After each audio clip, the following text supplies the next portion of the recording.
So it recently came to my attention that this mysterious mid-back pain on just one side of my back that I was dealing with is not actually uncommon, and there's a lot of people who are dealing with this.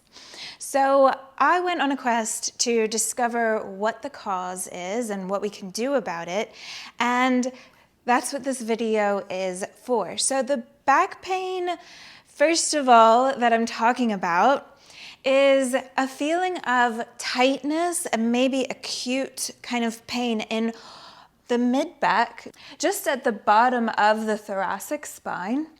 So at the bottom of the ribs on one side. And it may feel like a tightness when you do your side bending kind of things, and it's like all the stretching in the world is just not getting rid of that kind of painful tightness. Or it may be that when you do your twists, it starts to get aggravated.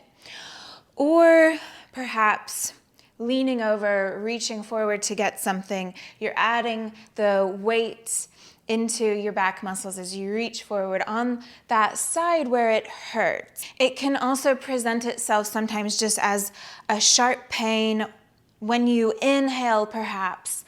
So if this sounds familiar to you, then I've got a little exercise for you to check what your diaphragmatic excursion is like. So your diaphragmatic excursion is basically, if you think about all of the muscles that are involved that allow for you to breathe.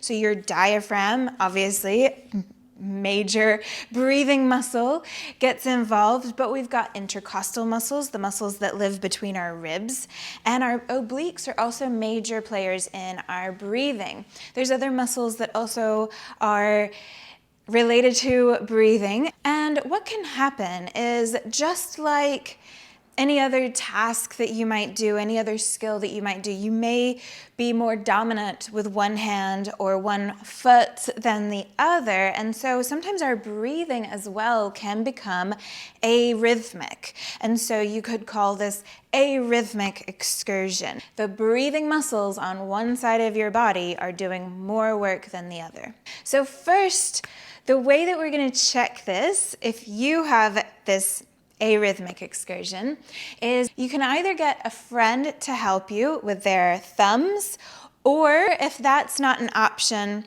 you can get anything that you can put on your back. I have got a couple of little pieces of kinesiology tape.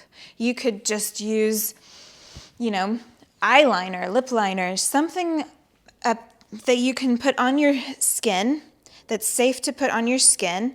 Otherwise, obviously, your friend's thumbs will work just fine for this. And you're gonna put them around T12. So T12 just relates to the vertebra that is the last one of your thoracic spine before your lumbar spine begins. So just somewhere, if you trace the bottom of your ribs up towards your spine, you're gonna get to roughly where T12 is. And you wanna place this thumb, piece of tape, dot of eyeliner onto either side of your back, equal distance. Use a mirror so that you can make sure that you're putting them on your back in the right place. I appreciate that you may see that if mine are uneven, it's because I'm not using a mirror, obviously, but just to demonstrate, okay? And then what you can do is then video yourself. So you don't want to do this part, the next part with a mirror, if you're doing it on your own, because you don't want to be twisting around like this, all right? You want to be facing completely forwards. So videotape yourself, or your friend can tell you if your friend's thumbs are there. And you're just going to take a few breaths. Nice and deep breaths. So your friend's thumbs will be able to see, or trace the dots that you've put on your back with your eyeliner or whatever it is. These squares of physio tape are probably a bit too big, to be honest. I just made them big so you can see them in this video. But it could be very subtle, basically. So you need to be able to see the most subtlest of difference between one side and the other, okay? And what you'll notice if you have got this arrhythmic excursion is that instead of the two dots or the two thumbs moving apart equally, one side will move a little bit more than the other. Right, so moving on, even if you're like, well, I didn't really notice a big difference, or you're just still watching this video and you haven't gone and done that little exercise yet, what we could do next is to use that awareness of our breathing and our breathing muscles to help kind of ignite the side that is perhaps not working as hard. And very often this is the side, the opposite side to the painful area. So if you're feeling this pain on the right side, then it could be that the left side of your body, those breathing muscles are a little bit underactive. So to get started, first just assess how you're feeling right now. So maybe do a little twist, do whatever movement it is that normally aggravates this pain and kind of causes it to rear its ugly head, just to see where you're at. And then what you're gonna do is you can find like a window like this, a little alcove.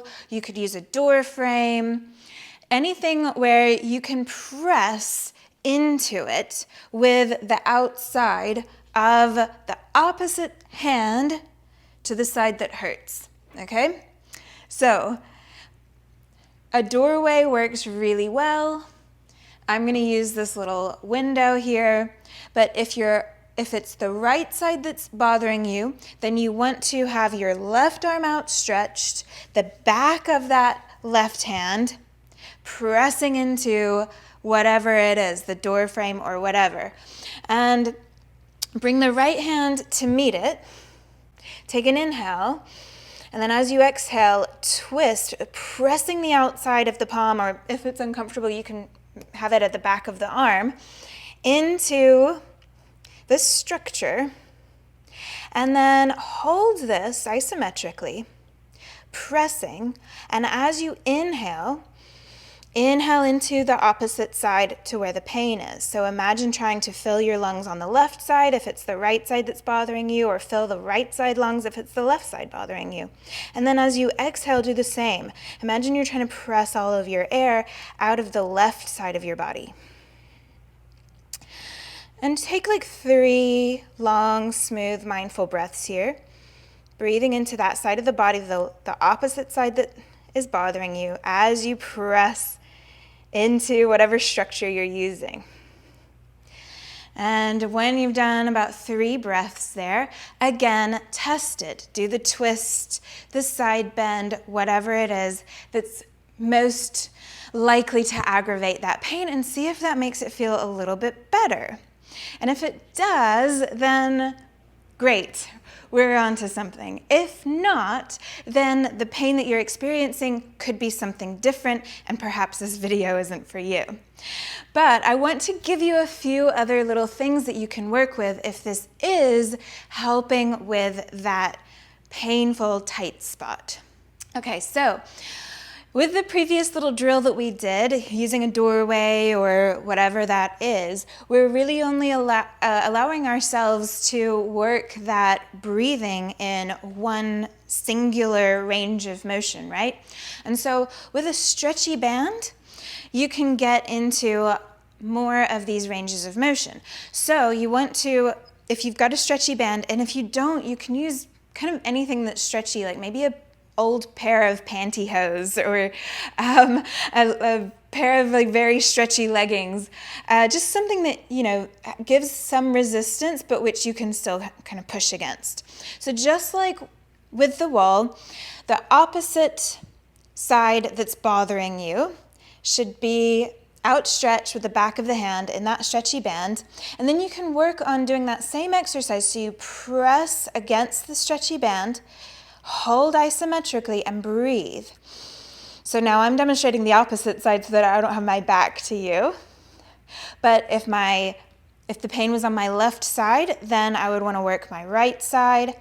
And so I'm twisting to the right, breathing mindfully into the right side of my body. Obviously, if it's the right side of your back that's causing you pain, you want to do it the other way around. So you can take 3 breaths there, and then you can rotate around. So then we're twisted. This is kind of a similar position to where we were in before. And play around, and then go around. And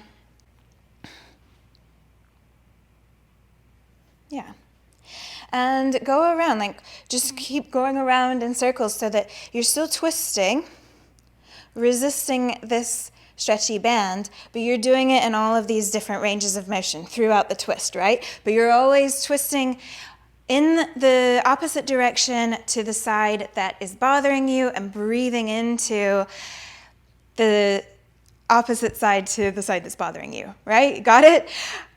Okay, so as well as just holding these isometric twists against the resistance and breathing into that side of the body, we can also help our brains understand that, hey, this is a new thing that needs to be done. So teaching our brain these new patterns, this new diaphragmatic excursion.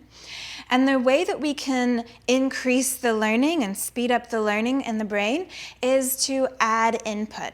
And so basically, once you're kind of comfortable with just doing these twists and breathing, you can add in other movements. So you could maybe just step your feet from side to side or forward and backward, or just choose different stances. So if you want to keep moving slowly so that you're able to breathe mindfully into that side of the body, but change up maybe how you're standing as well. Finally, I'm going to swap out my rug here for my yoga mat. And I would like to share with you some of the things that you can bring to some common yoga postures that may help with this as well. I'll see you for that in the next video.